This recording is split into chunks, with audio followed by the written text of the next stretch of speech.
Good morning, afternoon, evening, ladies and gentlemen. How are you doing today? And we hope you are doing fine. We are always doing fine here at flinttalkradio.com because we come in the studio. I'm thinking about putting a bed down here because when we come to the studio now, we got so many changes around here. I'm tempted to put my bed right over here on this side and just kind of sleep in here. So nice and cozy. We got the air conditioning going. A new paint job, pictures on the wall. I feel like I'm at home here.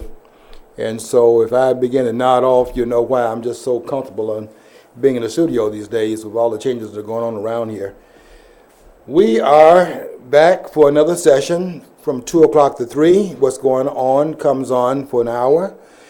And every second and fourth Mondays, we are followed by Satura's Black History Corner, one of the top programs on this network. But all the programs that come on flinttalkradio.com are the kind of quality we can be proud of. And in fact, we demand that they be up to the level of all the cable network news stations. And if they are down below that, and they only score 99% of the score of those networks, then we have to call them in for a conference because we want you to be at the best possible programming that is available. We demand 100% here. Now, if I'm not up to 100%, then I won't be here next week because they're going to throw me out. But we're going to do our best here. We're glad to have you with us. And I'm looking around. I think we got some cameras now. I can 2 cameras in here where there's feedback. There's a monitor up there. There's 2 cameras in the center. There's one over here. I don't think that one is on. And one that's right there. That I don't think that's on. I see the lights on the others. And when I come in here, I have to look for the cameras because at one time I didn't have to look for them because the camera was always in the same place, right there in the center on the mantelpiece. and we had no problem finding it. I had no problem finding it, but we had persons that would come in the studio as guests. They could not believe we had a camera in here because the camera was so small. Now we got these big cameras in here, and you're seeing us through, I think it must be the one that's right here. But I'll keep looking around in case they switch it because we're able to go from one camera to another. And I don't have one of those swivel chairs that allow you to swing, do it on CNN when they swing around this way and swing around the other way. I would not be surprised if I come in sometime soon when we have these swivel chairs that I got to turn this way and turn the other way just to kind of keep looking right into the camera. I think the camera's right here today, though. And if they don't change it, then I'll be looking up here, assuming that's the camera that we're supposed to look through. The only thing that's missing here is somebody in the studio to turn my head so that when they change the cameras from zoom in and back out and maybe from the side and all of that, I don't have anybody that I need to put my head on a swivel and then I'll be able to turn, pick up pick the camera that's picking up my image at a certain point in time. But we're delighted that you're out there and that you stay with us each week. I have to tell you that I'm coming with a major piece on Facebook today that I have not finished yet. I had to do a lot of running for a number of different projects today, and I haven't had a chance to finish it. I started it early this morning, and then things began to happen. I began to lose control of my schedule, and before I knew it, I was in and out of my office, in and out of the house, back and forth, doing things that weren't on my schedule, and driving from one place to another. I feel like I've already worked 8 hours a day, and the day is not even halfway over. But we are at the studio at 2 o'clock at our regular time, and we're going to bring to you, I think, something that's going to be different from what you've gotten from the other networks. And we're going to try to put another, even on that which has been reported, we're going to try to put another face on it and to provide some new ways of looking at it, maybe some additional insights that no one else has picked up on. What I'll be talking about first and foremost, and I may start, I think I'm going to start with this story. I was going to start with taxation to make sure I get that in, but something always comes up and knocks that in the background, although I'm going to get to it hopefully before this hour is over. But I wanted to start out with what happened in New York because my article today it's a two-parter, and I'll be finishing up today because I had to discuss this ridiculous Al Sharpton, who has chased every ambulance in the country. He has no interest in chasing any ambulances when in Chicago, because there would be blacks doing the shooting. But every time there's an ambulance going down the street, and in the ambulance there's some person in there that's in there because of something that the police have done, then you can expect Al Sharpton to be on the scene. And one of my friends, I have a lot of people that will call me when something is breaking because they want me to be aware of it so that we can have a discussion about it if I've not tuned it in. So I get a lot of people calling me, and then I got to go to the computer and turn that on and watch it on whatever. Maybe YouTube will have carried it, or maybe some other network would have it. But I got to now tune it in because they want to have you to look at it. And then we have to call them back, and that's time consuming. And we're talking about it from the standpoint of what the news reports are not saying. And they never say the story as indicated, providing that they can get away with it, because we get our news from controlled sources, and we don't realize that what they're doing is that they are in fact putting the news into a kind of warped, it's not a time warp, it's a information warp. And what they're doing is shading the news, and they're coloring it and propagandizing it in a very subtle way, so that the conclusions that you draw from it are not really the conclusions of your own making. They are leading you to a conclusion by the way they frame the information that they are disseminating, and really framing it from the way in which the story is framed. I'm going to show you how they do that in terms of the story that we have breaking right now with Sharpton over there in New York.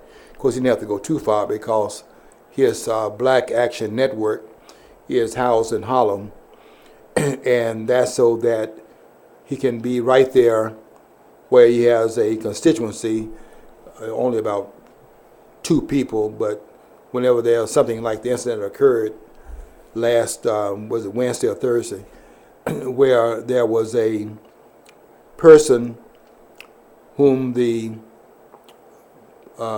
police officers were trying to take down because he refused to put his hands behind his back, and allowed them to handcuff him, and said that told the officers to leave him alone. And if you think that's going to happen after you tell them that you're not going to comply, all that does is bring more force upon the scene. But you're not going to hear that from Al Sharpton. He's looking for a victim. So when the person was told to put his hands behind his back, this guy weighed at least 300 pounds, and there's one report that he weighed 400 pounds. You try to have a situation where you're confronted by a person of that weight, with that kind of strength that that weight brings to it, and he's non-compliant, you can have a big problem in your hands. And it's even more important when you have a person that's not complying and has that kind of weight behind it. It's important that you secure his hands more than a person that is not of that massive size. But anytime you are told to do something on the street and you don't do it by those who have the legal authority to bring that result about, you're not inviting them to leave the scene when you tell them you're not going to comply. You're inviting them to bring more force to bear upon the scene, and we have to understand that. But Sharpton's not going to explain it, because what Sharpton gets out of these situations is the authentication that his leadership is legitimate, and there's a need for these oxymorons that are still in these archaic civil rights organizations that have spent their capital on past events that were useful, but those tactics and those problems that they were set up to deal with, they are victims of their own success, because what they really were after, whether they are aware of it or not, they are after getting the government's hands off of the rights of the citizens. And once that was done, and that was really what the fight was about, the fight in Montgomery with the bus boycott, that wasn't a bus company. That was the government of the great state of Alabama, quote unquote. And in Ross Barnett, when it was James Meredith trying to go to the University of Mississippi, that was Ross Barnett, the governor of Mississippi. When Arthur and Lucy in 1956 was trying to get into the University of Alabama, that was Governor Patterson that was blocking her, and then later on Wallace would stand in the schoolhouse door having run on segregation now, segregation tomorrow, and segregation forever. That's Wallace, who was determined to out-seg, meaning to push more segregation through government than had been pushed by his predecessor, Governor Wallace, Governor Patterson. So Wallace picked up the gauntlet, and now he's using it. But it's government, government, and government. And when the government stopped discriminating and stopped making a differential to the benefit of politicians in the discriminatory conduct, because now the ones that were discriminated against are going to oppose in voting, so the government has to back off. And having done that, the segregation, which was enforced by government in the southern states, was dissipated. And another thing is happening in the South. The Democratic Party that brought about the discrimination is being voted out of power, and the Republicans are taking over and have taken over in every one of the Confederate states, I think, except maybe two. I think Virginia has a Democratic governor, and so does Arkansas. The other, the 11 states in the old Confederacy. And the other 9, if I'm not mistaken, certainly the majority of them have Republican governors now. In South Carolina, which had been the first state to secede from the Union, protesting not slavery, which was safe within the confines of the Union, but were protesting the policies of the federal government that hurt the economy of the South. South Carolina has a Republican governor, and she's doing a female governor, so they killed two birds with one stone. They got a Republican governor rather than a Democratic government, and they also got a female governor, and partially Native American. So they did a number of things in their election. And the idea that we still have people hollering about segregation today, segregation tomorrow, and segregation forever is just not true.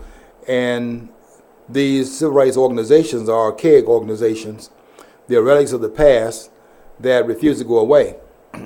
And that's what this is about in New York. I mean, Sharpton is pleased as punch to have an opportunity to stand up and grandstand because of the tragedy that occurred over there, I think last Wednesday or Thursday, where this individual, Eric Garner, unfortunately, died in the conflict between the officers who arrived on the scene. I guess they had backup that was called to the scene when he was saying what he was going to do and what he was not going to do.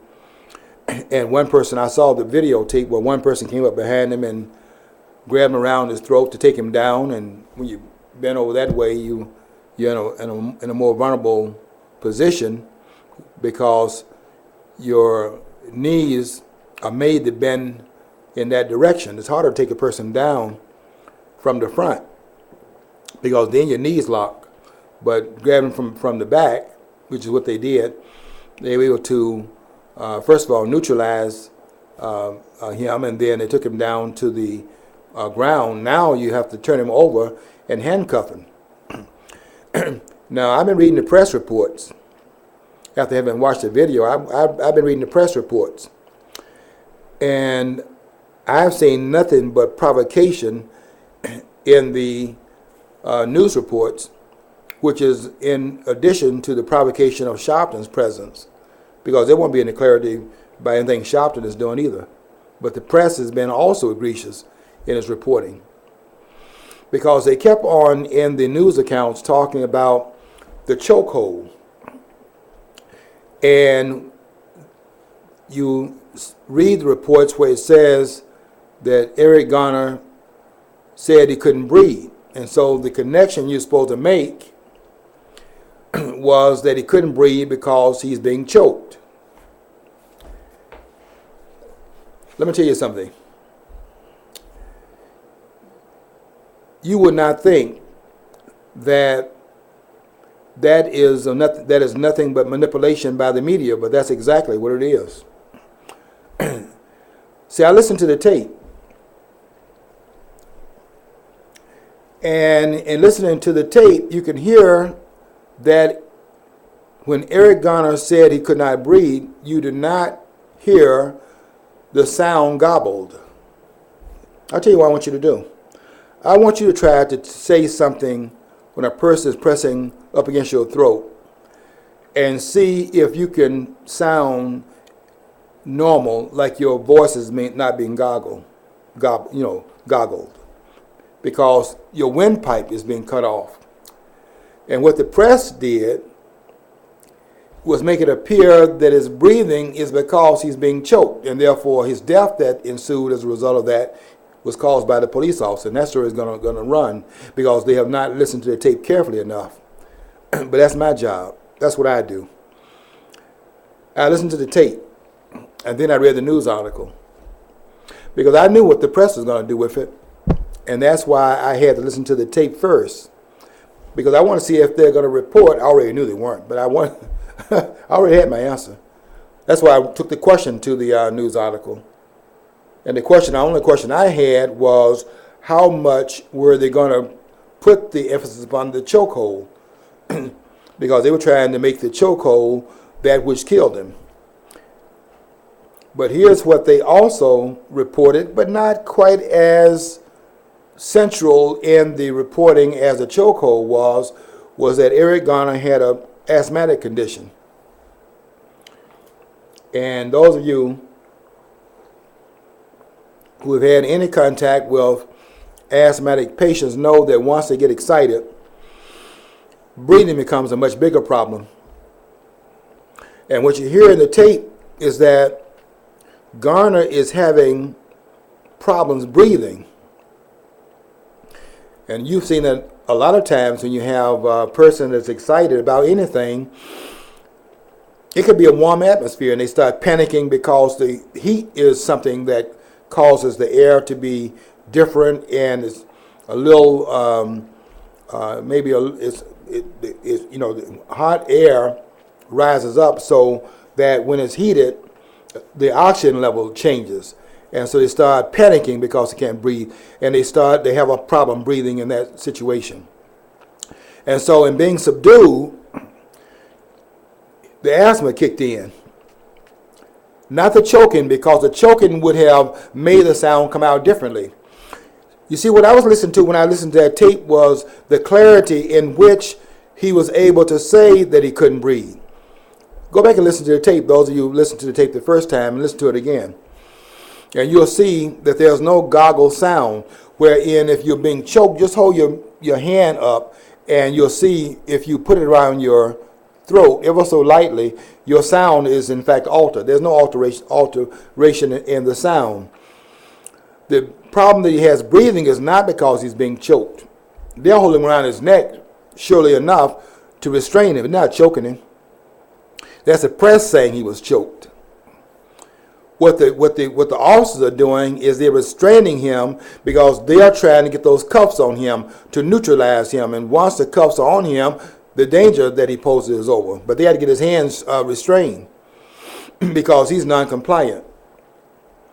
and the officers are not going to put themselves in jeopardy because they're allowed to bring force when the person is in fact resisting the demand. It's not a request. When you are in the one in control, you're not. The request is when you make a request and you have the authority to make the request. The request, if it does not show force, it implies force. Because if there is authority there and there's no implication that force is also there, then there's no authority actually there. And only the request can be made. I remember when I was in the public school classroom, and I would tell somebody to turn around, and they would say, "All right," and I would say, "I don't care if it's all right." Then they would say, "Okay," and then I would say, "I don't care if it's okay either." What I was saying to them was that when I told you to turn around, I wasn't asking for you to consent to it. I was asking you to do it. And your okay and your all right was seen for what it was. Another pathway to resistance, where you are resisting in a very passive way. Because what you're really saying is that you are doing it because it is okay, and that was not true. You were doing it because I said do it. And I wanted them to learn that turning around is not a conversation. Turning around is compliance. And anything other than compliance is resistance. And I had to teach that. So as to do what? To keep it from escalating so that when it gets out on the street and it becomes the kind of thing you saw out there with Eric Garner, it is also verbalized in a different way. But it's the same thing, coming from the same mindset to resist. But the resistance is developed over time, and it plays out in different ways, in different forums, and it can be dangerous. I mean, I hear people saying that talk is cheap. Talk is not cheap. Talk costs people their lives every day. And you have to watch your mouth and know who you're talking to and know the environment in which you're talking. Because your mouth can write some checks that your mouth very seldom pays. Because your mouth invites a visitation upon your entire body. And I wanted to look at this situation because I know that these situations go untutored, where we don't learn the lessons from it, because the civil rights leaders come in and teach the wrong lessons, and the lessons they want to teach because they want to authenticate their leadership as being legitimate when they have no legitimate purposes right now, because the problem they were set up to deal with, they've dealt with, which was to get the government out of the way of standing in the way of people exercising their rights guaranteed to them under the Constitution. The government is not doing that anymore, because what the government had to do was back off when the people were able to go out up there and put a vote next to the other guy's name that's doing something different than what they're doing. And because all government officials do is want to maintain and stay in power, they dare not get out there like they were doing back in George Wallace's day. And they only did it in that time period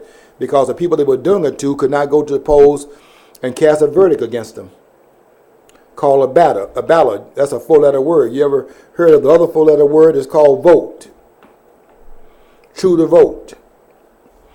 And when that happened, through the 1965 Voting Rights Act, which is nothing other than a reiteration of the 15th Amendment, which gave the newly freed slaves the right, didn't guarantee it, but it gave them the right to vote. In other words, you could not now deny the right to vote based upon race, color, national origin, providing that you are a citizen through the naturalization process, where you take the oaths and things of that sort. Now, when you sneak in here and then you go up there and vote, and somebody else's name is not intended to cover that. And that's why the language is very specific there. You need to go ahead and read it so that you can tell these politicians what it says, because they now have gotten this crazy notion in that a person that breaks into the country and has a child here, the child becomes a citizen automatically in the United States. And if you read the 14th Amendment, that is not true. And nobody can read that and say that it's based upon that language. That language is specific to the newly freed slaves that were freed by the 13th Amendment, and then the 14th Amendment is designed to take it one step further, because they're now in limbo. They're not slaves, but yet at the same time they're not citizens either. So what are they? And then the 14th Amendment was designed to answer that question. It was specific to that group, and that's why it reads the way it reads. And the language is very clear. It doesn't cover everybody, because it says that a person born or naturalized in the United States and subject to the laws thereof are citizens of the United States. So, if you're born here because your parents are not citizens, you're not a citizen. You're not a citizen because you are subject to the laws of where your parents came from, because you are under their citizenship. And they want to act like that applies to just anybody coming into the country. And if Sharpton wanted to do anything that would be serious, he'd be trying to maintain the integrity of these laws that were passed because of the citizenship that was in fact bestowed upon blacks in the 13th Amendment, and rather the freedom that was given to the slaves by the 13th Amendment, and then the 14th Amendment, which bestowed citizenship upon them. He would be trying to bestow the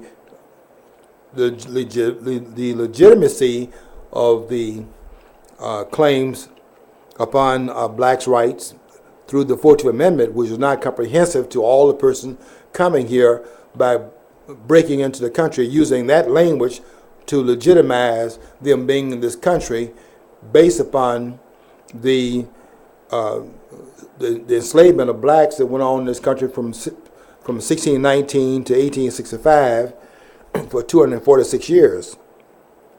But they're not going to do that, because that would be doing some serious civil rights work today. And the so-called civil rights work today is not serious. It's nothing but ambulance chasing. And if, in fact, chasing ambulances is how you, in fact, become a legitimate civil rights leader, then train dogs who chase after cars, teach them to chase ambulances instead, and then give them a role in Sharpton's organization called the Black Action Network, with the networking being the networking of that group with the banks, because all this is about getting paid. It's not about civil rights. Because if it were about civil rights, then we would have some discussion about what went on in Chicago this past weekend, where there were 20 persons that were shot. I don't know if each one of them was killed, but I do know one of the persons killed was a infant that was shot through the, I think it came through one of the walls. Another stray bullet killed another baby, and that is on top of the 80-some odd person that was shot in Chicago during the July 4th holiday weekend, where 80-some odd people were shot, and I think out of that, some 11 persons died. Not one word, because it's a lot of reasons because But one reason is because blacks shooting blacks or shooting at blacks is accepted in the black community. And because it is not a major issue in the black community, black so-called civil rights leaders don't dare jump in front of it. Otherwise, they're being confronted by the black community, and they can't let that get out, that they are confronted by the black community they purport to be leading, so they don't deal with that issue because the black community doesn't deal with it. With the black community, and if you tell blacks to stop shooting at blacks, blacks don't want to hear that, and so they don't talk about it. So these so-called civil rights leaders, they jump in front of these events which are very rare, and then they jump in front of the black community, showing no leadership, because the leadership would be how to prevent this from happening next time, which is what I'm trying to tell you about why it happened this time. It happened because of noncompliance. It doesn't happen because of what they're saying, that you're driving while black. All blacks who are driving drive while they're black. That's not what the crime is. And Chris Rock, I think, did a better job of explaining that in a humorous piece he did that is on YouTube as I speak. And that was where Chris Rock was doing a piece. He was showing, okay, how not to get, I use these words, you know the words he used, your so-and-so kicked by the police.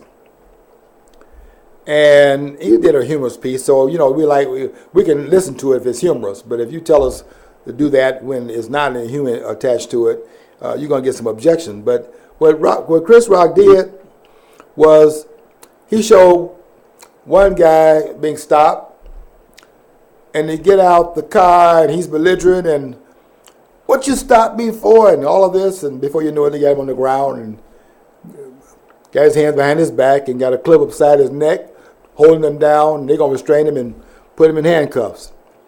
Then he showed this one guy, he stopped, and he says, is there a problem, Mr. Officer? And he just showing you how that plays out. It played out differently. Now, it was a humorous piece.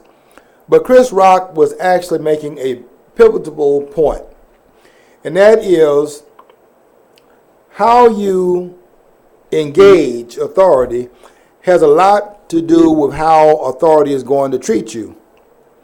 Now, it doesn't happen 100% of the time. There are some rogue agents out there, and there are rogues in every field. There's no field, even in the ministerial field, there's no field where you're going to have everybody on point.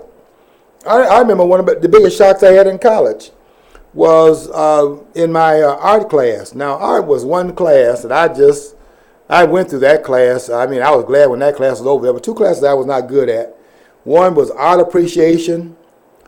I mean, I couldn't even, I got sick in elementary school taking art. I couldn't draw, and that turned me off to art forever. And when I got into college and they had you taking your freshman year art appreciation, and then they had to take music appreciation, and they didn't have James Brown music in there, and I had to listen to Bach, and this guy that I called Chopin, that they told me his name was Chopin, and I was saying Chopin, and that got me thrown out. And I went into the art class, and I'm looking at all these art pieces, and I had never heard of any of those guys. I had to learn it, but that was hard for me. But I went into those classes and took it because it was required for graduation. But when it comes down to the politics of the moment, I mean, you go through certain things, and when we would take the test, they would set us one seat apart from other persons, so you would not be able to look on the person's paper because they're college, but they're not perfect.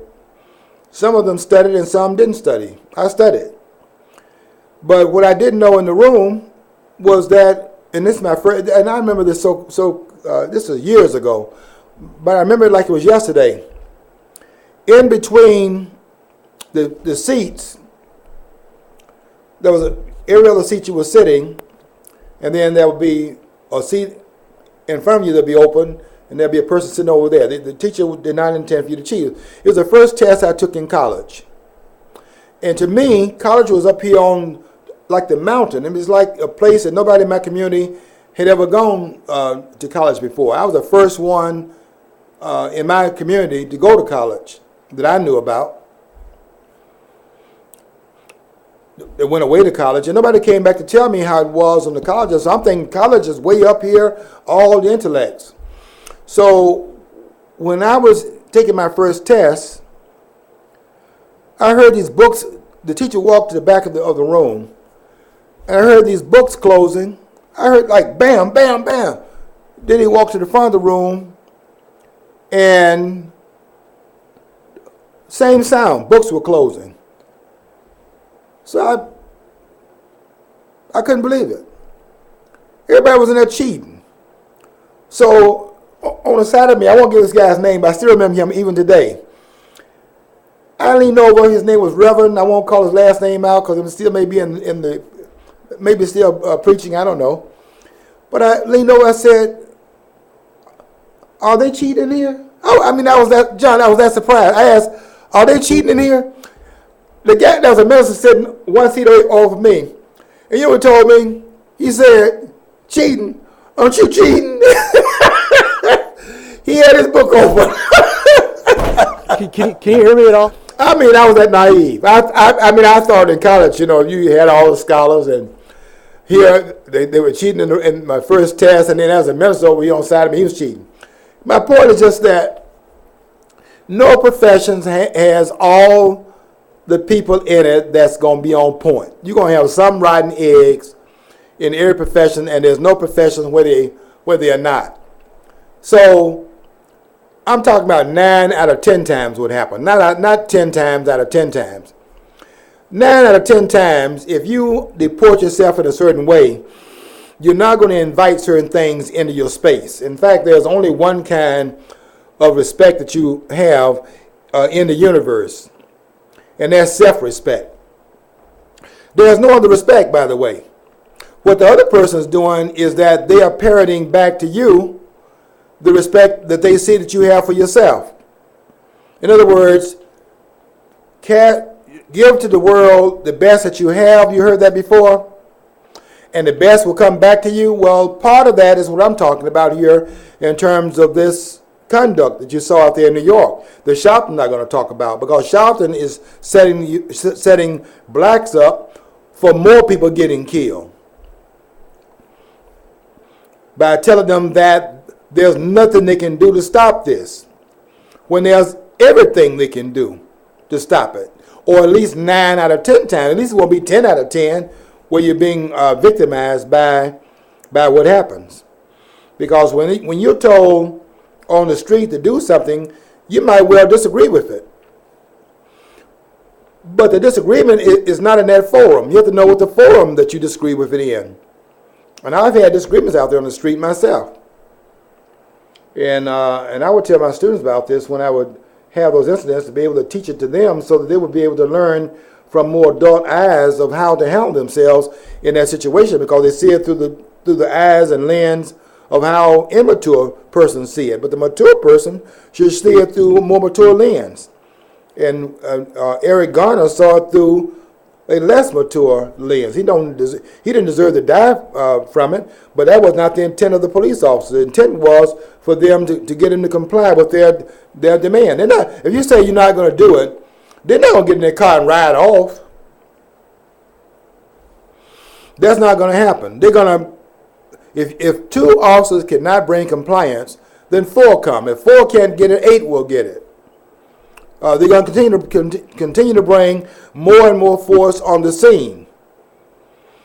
And the situation escalates. It doesn't come out a better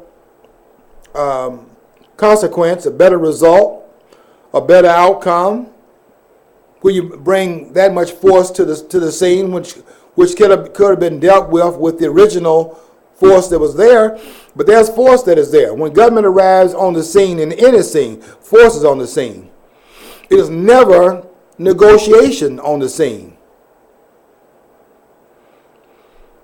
And I tried, when I have those incidents myself, and I have been in some incidents where I was dealing with that 1 out of 10 person that was in the profession that was trying to provoke a situation. Because you're by yourself, you're out there in a community that you're not normally in, and it's early in the morning, and they want to know what you're doing out there, and you're not doing anything that they can see that's wrong, but the question still remains of what was out there. So he's trying to provoke you, we can find out. But he has no right to do anything based on what is in evidence. And the evidence is that you're not doing anything, you're not speeding, but still the question is, what are you doing out there? That's a question. And you have to know what is on his mind and why is he doing what he's doing. And I was in a situation where he wanted to provoke a situation because it was not anything going on, but he had a question, and he had to try to provoke it so as to create the circumstance so he could find out what this was all about, since there was nothing in evidence that was shown that to him. I knew exactly what was going on. 3 of my friends, by the way, were out. We went to a restaurant. I went there because I thought I was going to get my card marked, and I was going to be able to get a free, if they get it filled out, I get a free meal. So I'm there trying to get my card marked. It was on a Friday. You can probably figure out, those of you in Flint, and figure out what restaurant I was at. But they don't mark the card on Friday because on Friday they're serving roast beef, and they figure that if you come in there on Friday, you come in for roast beef. So they're not gonna, give you that mark with their name on it by the card. Come on Monday, come through Sunday through Thursday, and they'll mark it. But they're not marking on Friday because that's roast beef. This little piggy went to the market. And those of us were, we're pretty. So we wrote. Then the pig that had roast beef. I'm sorry about those that didn't have none, but they didn't. But I had no. I didn't have anything on my card. They didn't mark it. But when we were having such a conversation inside, that once we finished the conversation, we went outside and we talked there for about 30 minutes. When people come out the restaurant, they see 3 black guys. 2 of them are, pretty husky. I'm not all that small, but I'm not as big as those guys were. But I had eaten a big meal, so I had about 3 pieces. I had 3 pieces of that roast beef. So, so maybe that's a problem. But standing outside the restaurant, 3 guys in the parking lot. We standing out there just talking, and before I knew it, here comes an officer in the township, and they riding through there, letting us know that they're aware we out there, and he drives around. I would assume he was in the back where the car was out of sight, because he eventually came back around there. I know this guy is nervous. I know what's on his mind. I mean, why are these guys standing in the parking lot and just out there talking, and are people coming out of the restaurant, are they going to be safe? Are they going to break into a car? I mean, I don't get offended by that, because if I was a police officer, I'd have the same questions. I mean, let's be real here. You got to answer the questions. And I answered the question by standing in the same place I was standing in. I wasn't moving. I wasn't bothering anybody. I was having a conversation. I didn't go to the police car and ask him to roll his window down and start hollering, Why are you looking at me? I didn't have no question. He didn't ask me a question. I don't have any questions. Now you got to ask me a question. I'll give you an answer. If he asked me, what are you doing out here? I wouldn't have said none of your business, because I think he was asking me the question because he was making it his business. I can figure that out.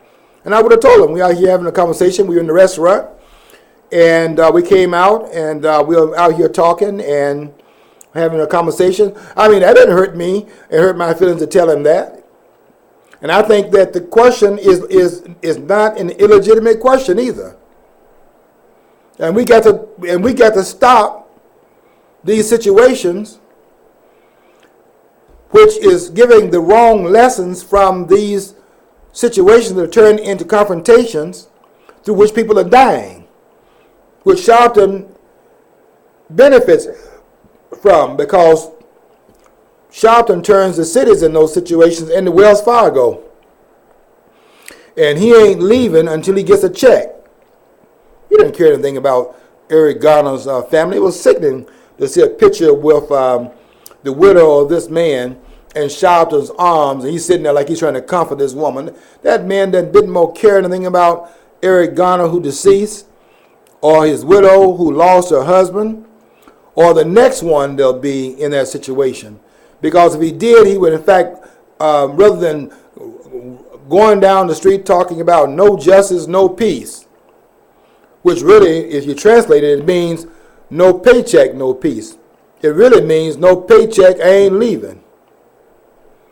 And Sharpton's not going to leave until he goes in and meet with the city fathers, one of whom is nothing but a Quisling in New York, that de Blasio, who is one of the most despicable persons in the country.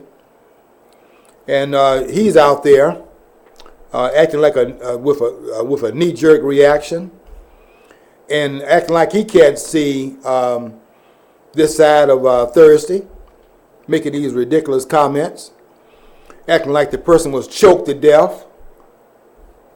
You try to choke somebody to death. Maybe you've seen these movies where, I mean, these movies where the person put their hand. I used to watch these Alfred Hitchcock movies. The person put their hand around the person's throat, and the camera don't put the camera on the squeeze of the throat, but they got this grimace on the guy's face. He just doing this and moving his hands, and the person is laid over there just like that, as if the throat is made out of your neck is no bigger than a chicken's neck. And so the person then is dead just because of that. So you put you hold the person like this, and you're not even grabbing the person and applying force on the guy's throat. The baton is on the guy's side, holding where the person can't move his head up, because if you move your head up, you can move the rest of your body up. So they restrain the person, and then the press talk about they choked him. Then you're supposed to conclude the person choked to death because he said before he died that he couldn't breathe. And you don't realize that the sound, if it's a choking situation, would be gobbled. I think I said goggled. I got to go back and change that. I meant gobbled. I put goggle. I'm like you're wearing some glasses or something. You get to my age, you start running words into each other. And I'm a great speller. So I got to go back and change that. I meant gobbled. And so that's got to be changed in the narrative, but I haven't published it yet, so I can go back and change it. But I noticed how clear it was. I had no problem making out what Eric Garner said. And I wish he were not deceased, because he did not have to die in that situation. But that was not the intent of the officers in arriving on the scene. The intent of the officers was to get him to comply with, we are not leaving here because we told you to put your hand down your back and you didn't do it. And they're leaving here and saying, well, it's okay that you didn't do that. And they're not going to put you in the police car and you're not handcuffed because you've now shown that you are a danger. You some kind of threat. And that does not seem to be his intent. But if that's not his intent, then it should not have been played out the way it was played out then. See, I would tell my students how to deal with that, because I wanted them to live, and I didn't want them to die. And that's why I would teach them how to get through those situations by showing them that I've been in that situation also. But I'm still here. I was in one situation coming out of that neighborhood I was telling you about, and I knew what the officer was doing. He asked me for my driver's license before I can even reach for it, because I'm going to let him know what I'm doing with my hands. So I'm going to talk myself through it and talking to him through it, so he won't have any excuse to be going off. And before I could actually comply with him asking me for my driver's license, he told me I didn't have it. Now, that's provocative, because he didn't know if I have it or not. So I know what's going on. He's trying to provoke me. But I don't play that game. So he said, "You don't have it, huh?" Like that. He just asked me for it, and then a second later, next breath, I don't even think it took a breath before he said, "You don't have it, huh?" So I said, "Yes, I do have it." Just like that. The louder he got, the quieter I spoke back to him. The more energy he brought into his words, the less energy I put in my words. I was balancing his words, that was mine. I let him be the one that was provoking the situation. I was not going to allow him to project that into my space. You know why? Because he doesn't control the space I'm in. I control that. And I never lost that control. And I was controlling him by controlling myself. That's what I was doing. And then he asked me for, because that didn't get it, he asked me for my registration, and he did the same thing. "Oh, you don't have it, huh?" And I told him I do have it. "Yes, I have it." I didn't say yes, sir. I said, yes, I have it. I didn't even say yeah. I said, yes, I have it. And after all was said and done, he took my driver's license and said it was mutilated, was the words he used. And it was not mutilated. It was faded on the side, but I had the information in the back. And he took the driver's license, and then he said, gave me 2 tickets and said, "Have a nice day." One of the tickets was for speeding. I wasn't speeding. I didn't have a mutilated driver's license. I took both tickets. He told me to have a nice day. I was having a great day because I already knew what I was going to do. You see, what he didn't get was that I never stopped fighting him the whole time that he put his light on me. I knew he was not violating anything, and I knew when he put his light on me to start fighting. And I was fighting him for the whole time. And what I was doing, see, I was a warrior out there, and he didn't know it because he never picked it up, because I never let him know that he was dealing with a warrior. And that happened on a Saturday, and Monday morning first thing that morning I was in court. You see, I was fighting him with my mind, and I'm still here. Those listening to Sharpton, you won't be here, and Sharpton doesn't want you here, and that's why he doesn't tell you how to get out of these situations. He wants you in those situations. Because if you're not in those situations, then Sharpton is irrelevant. I mean, he didn't come to my rescue because he didn't have to. And why didn't he have to? Because I handled it myself. And that makes Sharpton obsolete when it happens. And that's why Sharpton's in New York right now. He lives for those moments. In my article today, which is part 2, is going to be titled, "How Sharpton Gets Black People Killed." And you won't be able to figure that out because you think